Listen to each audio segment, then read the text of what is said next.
Hi and welcome to Festive Franklins. Today we're showing you how to make one of these lovely Christmas cards using free motion embroidery. So you'll need a blank greetings card and then a small piece of paper that I tend to use to draft myself a kind of a target area, because you don't want to cover the entire Christmas card. So I've cut that out to the shape that I want it to be.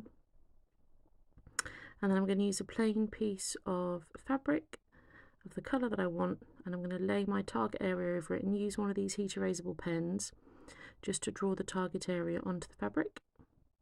So you can just see the pink pen marks there. This is a piece of stitch and tear interfacing or stabilizer that you can use while you're sewing. It just helps add structure to the fabric so that it doesn't get puckered when you're sewing with it. And then you're going to start to draw your branch within your target area with a bit of a gentle curve like that, and then you can give yourself a few guidelines of where you'd like your branches to be. This is kind of quite freestyle, but it's just nice to give yourself a bit of a guide. And then you'll be drawing little lines that you'll be attaching your stockings to. So just to give you an idea of where those are going to go, I draw those lines in as well. Then you're going to need to cut yourself out a template for the stocking, so it needs to be the right size for the kind of the target window and the piece of drawing that you've already done. So I like to hold it just against that so I can check the size is correct. And then you can use a piece of card or paper and cut your stocking out.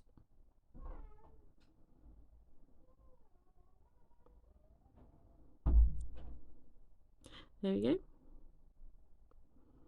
And then I like to use quilting cottons. These are 100% cottons. There we go. We've got some stockings ready to go. So take it over to your sewing machine. You're going to need to put your free motion foot on, and you do that by taking the ankle off the bottom of the machine and then slotting the free motion foot in its place, and then just tighten it up with your screwdriver. So I'm using a Juki DX5 for this, which is my machine at home. And then you're going to have to drop your feed dogs so they don't start moving your fabric around where you don't want it to. This machine has a free motion stitch, so I'm going to set that up now. If you want to check your manual for your own sewing machine and see the best settings for doing free motion sewing with it. There we go. Then, so this is my piece of fabric with my stabilizer behind it, the stitch and tear. And your foot, when the presser foot's down, just needs to hover about 1 millimetre or so above the fabric so that you can move it. I do a few stitches and then I get my scissors in there and I chop the starting thread out of the way so it doesn't get in the way for me. And then you can just start to sew, and you can move your fabric in any direction that you want. It takes a little bit of time to get the hang of this, so if you struggle at first, that's normal, don't worry. We will be doing an in-person class at Franklin's in Ipswich next year on how to do free motion. But it just takes a little bit of getting used to, balancing the speed the needle is going at with the speed at which to move your hands. And then you're just going to sew along the branch. So I'm using a brown thread at the moment. It's a Gutermann thread. A better quality of thread is going to help your machine. So just stitching along the lines, and as you can see I'm adding in extra branches as I go, kind of within the ones that I've already popped in as my base branches. And there's no real right or wrong way of how to do this. Obviously the more you stitch back over the same line, the thicker the line is going to get, so just bear that in mind. But really it doesn't matter, it's a sketch that you're doing almost, so when you go back over your previous stitch lines it just looks sketchy. There we go. So that's my branch. Then I've switched over to a green thread now, and in the end I used 2 different colours of green thread, but I'm going to do the same thing. I'm going to do a few stitches just to lock my stitching in place, and I'm going to come round and trim the starting thread. A good sharp pair of scissors really helps here. So yeah, I ended up using 2 different colours of green thread. I used kind of a darker one here, and then I switched to a lighter one in a second when I go around and kind of fill in there. So these are like fir pine needles that we're sewing at the moment, so it's just lots of lines backwards and forwards. Gets quite hypnotic, I think, when you're doing free motion. It's quite a soothing way of sewing. chills you out. So just take your time, there's no rush. But with free motion, the faster you're going, the freer and the easier everything tends to move. Feels a bit strange and counterintuitive when you start. You want to go slower so you have more control, but actually you get greater control and a greater kind of quality of stitching if you go a bit faster. So just backwards and forwards, just to kind of flesh out the branch and give it lots of pine needles like this. And they all need to kind of face mostly in the same direction. I do a few that cross and go in other directions because you know what it's like with your Christmas tree, you get some wonky pine needles and things like that. There we go, so that's the dark thread finished, and then I switch over to a lighter green thread and I'm going to do the same thing. So I'm going to lock the first few stitches, trim that thread, and then continue stitching. So I'll be stitching in amongst the darker green thread that I've already done some of the pine needles with, and I'm just throwing some green needles in with that as well. It just gives it more of a 3D kind of effect if you have some lighter and some darker stitching. Makes it look a little bit more lifelike. I'll do a few longer straggly looking needles as well.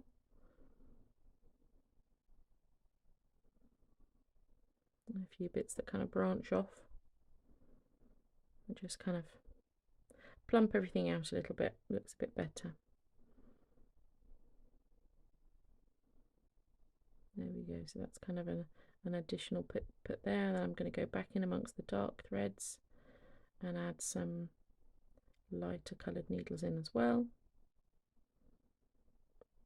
Just backwards and forwards. It's a lovely thing to do. If your blood pressure's up a little bit, this will soon bring it down. There we go, so in amongst the dark needles I'm just adding lots of the light ones just to flesh it all out a little bit. Now there are lots of different cards you can do. I've done ones with candles on before, I've done ones with little robin redbreast. Everyone loves a robin redbreast this time of year. And then for the stockings I use a Prim Aqua glue marker just to stick them in place. Any kind of fabric glue just to hold it in place while you're sewing is a good idea. Stop it moving around too much. And then you just sew around the stocking, and I've chosen a complementary colour, but one that stands out a little bit so you can see the stitching around the stocking. And then you're going to make almost like a loop shape up towards the branch of the tree, and then back round the other side, so it's got like you're making a hanging loop for the stocking. And then continue around the other side and all the way around the stocking again. Just thickens the line up a little bit. I always go around things twice, just makes them look a little bit better. There we go, and then you can trim off, and that's your stocking done. So we'll go around the brown one as well. Now I'd already gone around this in a slightly lighter colour, like the sandy colour that's almost the same as the stocking, and I decided it wasn't bright enough. I wanted it to be a bit more obvious, so I then went round in a slightly darker brown colour. It just looks a little bit better. I think you can see what's going on.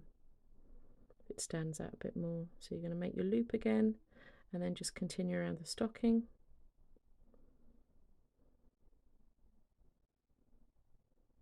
There we go, around the toe. As I say, just something to hold the stocking in place while you're sewing really helps with these smaller pieces. With bigger pieces you can hold them as you go, but with these smaller pieces a bit of glue really helps. Then I'm just going to give it a bit of a press to relax it.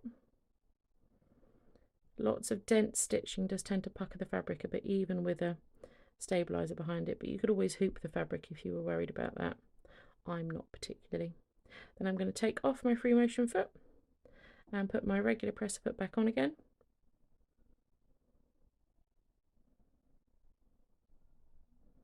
There we go, tighten that up.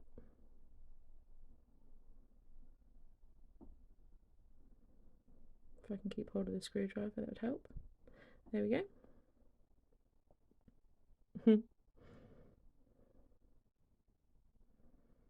Lovely. Then I'm going to go back to my straight stitch. You'll need to put your feed dogs back on again for this bit as well. And then I cut my piece of fabric out along the target lines that I drew in pink right at the beginning with pinking shears. You don't need to use pinking shears, but A, I think it looks quite cute, and B, it stops it from fraying. And then you're going to stick it to the front of your card, and then you're just going to sew all the way around with a normal straight stitch that you can trim off. And there we go, that's your handmade Christmas card. Isn't it a cutie? Thanks for joining me today. I hope you enjoyed your free motion sewing, and we'll see you soon. Bye.